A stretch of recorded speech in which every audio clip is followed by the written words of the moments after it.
Hello, my friend. It is that time again. It is BoxyCharm review time again. Today we're going to be reviewing the March box, and we're going to be talking about the April box and seeing what I'll be reviewing next month in May. So if that sounds interesting to you, hang tight. We're getting into it right now. In case you do not know, BoxyCharm is $21 a month. It is a subscription box of beauty, lots of skincare, brushes, makeup, kinds of stuff. It's $21 a month. It's been sent to me for review for stinking ever since their second box, and I really enjoy reviewing BoxyCharm because they don't care, you know, as long as I'm honest, they don't care. They let me review it however I like to review it, and that's why I've been reviewing this box for so stinking long. So we're gonna start off with my big fail. It's my personal fail. I completely forgot to try the Appeal liquid eyeshadow. Completely forgot. I had one job.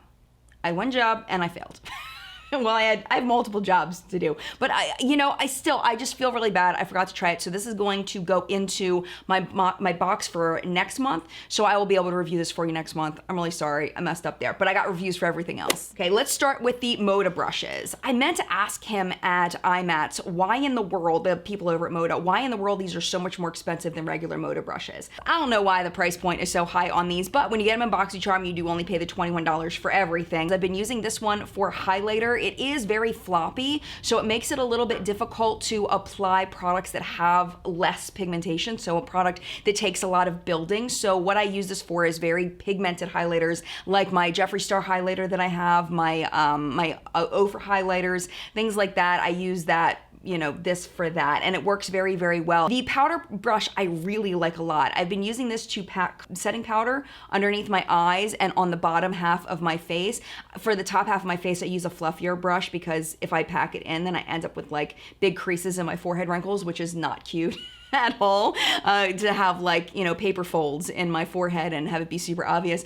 It's just not cute. So I've been doing a fluffier brush on my forehead and then this for like the lower half of my face, and it works really, really well. It's very soft. Everything, you know, seems to be in there really, really well. I haven't washed them yet, so I can't speak to that, but they're just really good brushes. I'm very thankful to have them.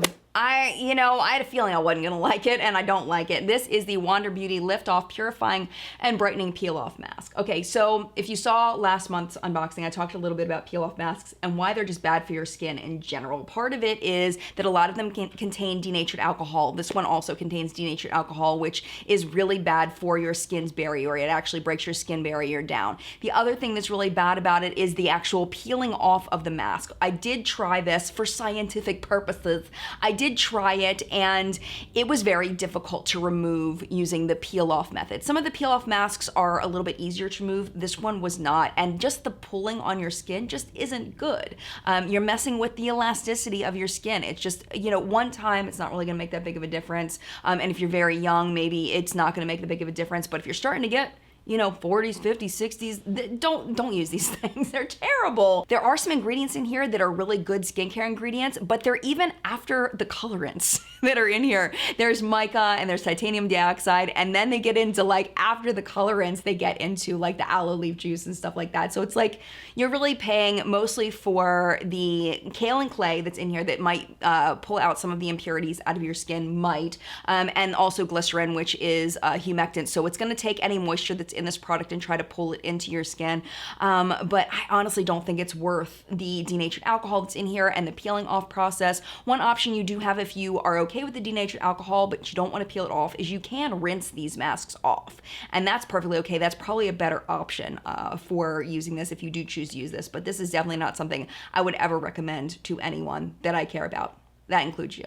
All right, the Ofra liquid lipstick. I love Ofra liquid lipsticks. They're so good. This one is no exception. This is one of their metallic liquid lipsticks, and I know some people were not happy because they don't wear metallic lips, but just know, you know, you can always take a metallic lip and you can mix it with other colors and just add, like, you have a matte lip and you put a little bit of this over top, it'll just make it a little bit shiny and it'll just change the color a bit. So there is a way to use a metallic lip even if you don't use it all on its own. You can also use it almost like how some people put a gloss like in the center of your lip to kind of make your lips look bigger, to make them pop. You can do that and use just a complementary, slightly deeper shade on the rest of your lips. Looks absolutely beautiful. So, I mean, I personally just really love these because they dry down very, very nicely. They're mostly transfer proof, transfer resistant, mostly transfer proof, and it's just a really nice, comfortable formula, and I don't mind the metallic. I really like it. But by far my favorite thing in the box was the Cover FX Perfector Face Palette. This palette is so wonderful. I did include this in my favorites and fails countdown. If you saw that, you're gonna hear this little part again. I'll try and make it quick.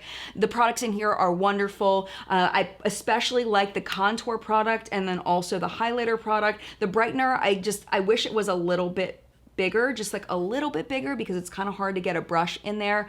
And the blush is nice. It's just kind of it's a bright pink. So I just have to make sure I'm using it with the right eye color, using it with a lighter hand and slowly building up to make sure I don't go straight to clown face. The finishing powder, I find that it looks best mostly as a more matte highlight in the way highlight was traditionally used to bring areas of the face forward. I do find it to be very nice for that because it does have a little bit of a satin finish to it. But overall, just a fantastic product. My big complaint about this is that the packaging gets dirty so fast because of this matte white packaging finish here. I remember when, if you remember this, Ishani from Total Makeup Junkie 101, when she was coming out with her liquid lipsticks, she specifically got a coating on the outside of the liquid lipstick so that it wouldn't do this. And I wish Cover FX, being a higher and more expensive brand, had put that coating. I mean, if Ishani, being her very first launch, could do that on her liquid lipsticks, I don't know why they couldn't do that on this palette so that it would be a little bit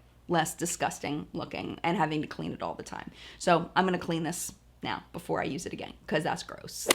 All right, overall, what's the verdict? Do I feel this is worth $21? So I'm putting myself in the place of, I purchased this, $21. Do I feel ripped off? Absolutely not. And a lot of it, honestly, is due to this Cover FX palette. This is a fantastic palette. I think on its own, I would pay $30 for this. I know the retail value of it is higher than that, but I would feel comfortable paying $30 for this product. Ofra liquid lipsticks, if I saw it in a store, I'd feel comfortable paying $15 for an Ofra liquid lipstick. I know they're just a little bit more, but that's where my comfort zone is. You couldn't pay me to buy this product. So that's gonna be a no. The brushes, I do like them very much, don't get me wrong. Did I need these brushes? Probably not, but I would put personal value at about $15 for both of these, just because I feel like this one is a little less user-friendly. This one I do really, really like a lot. I think it's a great brush. I don't know, maybe $20 for the two, because they are nice brushes. So is it worth $21? Yeah, definitely. It's really, really good. So I'm gonna go ahead and put these away, and now let's go ahead and get into what I got in my April box. All right, April. And I've barely looked at this because I have been so stinking busy in April. My daughter's birthday, my daughter had a bunch of activities and things that she was doing that were kind of wrapping up. So she had like a bunch of performances and choir and band, and you know, we had the family trip and everything. So I have just been so overwhelmed in April, just as far as like trying to test things and get things done in April. So I haven't even really hardly looked at this. So we're gonna kind of be looking at this for the first time together. The theme is Peace, Love, Boxy, and it's got this cute little cactusy print on here. And the first thing I see is an Artist Couture Diamond Glow Powder. And I have tried the Diamond Glow Powder. I don't believe I've tried Summer Haze. My big gripe with Diamond Glow Powder is I find that they're very messy. They're difficult to work with in that they just kind of go all over the place.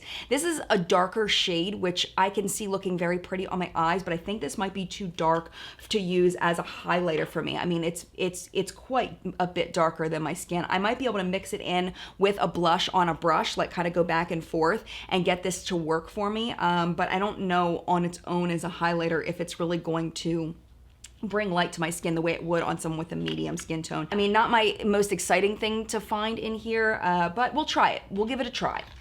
Fresh slate, clean slate. Fresh slate, that doesn't even make any sense. Clean slate, we'll give it a try. Next up is the Butter London Power Up Mascara. I've had terrible luck with Butter London mascaras in the past. In the past, they've been very, very dry and very, very ineffective, but I've never tried this one. So we shall see. Let's open it up and see. Oh, okay, so it is a plastic wand. It's curved. Does look like there's a lot of product that's picking up when it comes out of the tube, but I don't see a lot of product collecting around the bristles, so that may be a sign that it's not going to be super clumpy, and that it may actually give some kind of effect. So we will try that, and I will let you know. We've got some Luxie brushes. I feel like I haven't seen Luxie in a while. These are so pretty. I am a huge fan of Luxie brushes. The fade on these, this is so pretty. I've never seen a Luxie brush that has like some kind of fade to it. They're usually always just that light pink color. And these brush shapes are really nice. This will be nice for under eye setting powder. That'll look really pretty there, or maybe a little bit of highlighter. I probably wouldn't use this for contour because I prefer an angled contour brush, but that looks very nice. We've got a nice flat eyeshadow brush or a concealer brush. So this would be nice for like a cut crease, or even just for packing on foiled colors. That might be nice. And then this looks like it would be great for, it's not tapered a whole lot, so it might not pick up a lot of color for packing onto the lid, but it might be nice to kind of blend up into the crease.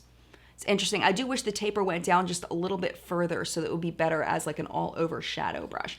But I'm excited to try these. They do feel, well, do they feel a little scratchy?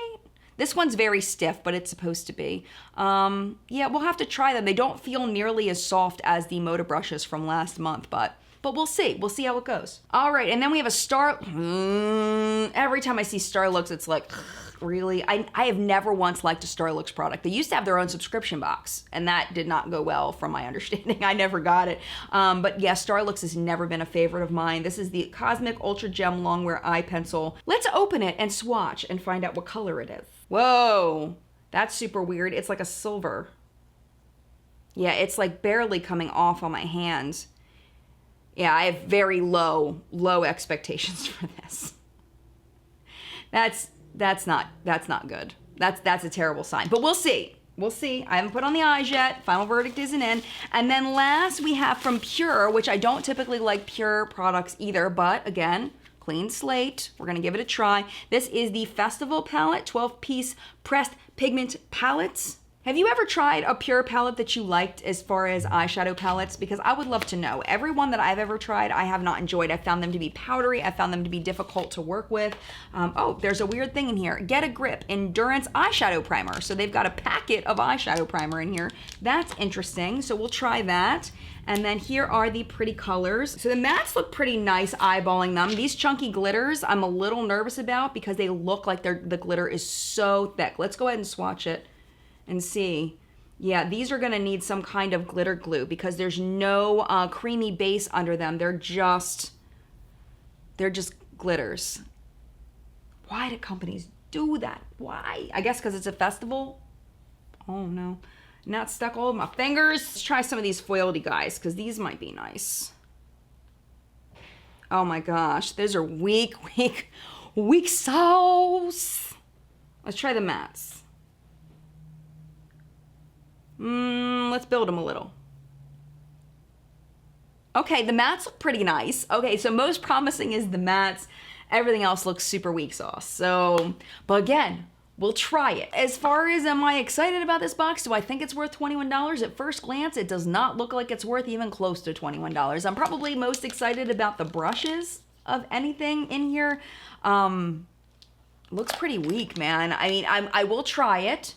And I will see next month whether I change my mind. If you've already dipped into your April box, I would love to know what you thought of your April products or even your March products down in the comment section down below in the, can I speak? Collective brain of makeup awesomeness, where we help each other not to buy crap and to buy things that are totally worth it. Leave your thoughts down below on any of the products. If you've tried any of these, I would love to know. I'll be digging into these this month and I'll let you know next month. So make sure you subscribe so you don't miss it. Because you know you had fun watching this video today, so don't forget to subscribe. You should do that. Just take a second. Thanks. Done. Yay. Thanks again so much for watching. Mad love to you. And I will see you in a video very, very soon.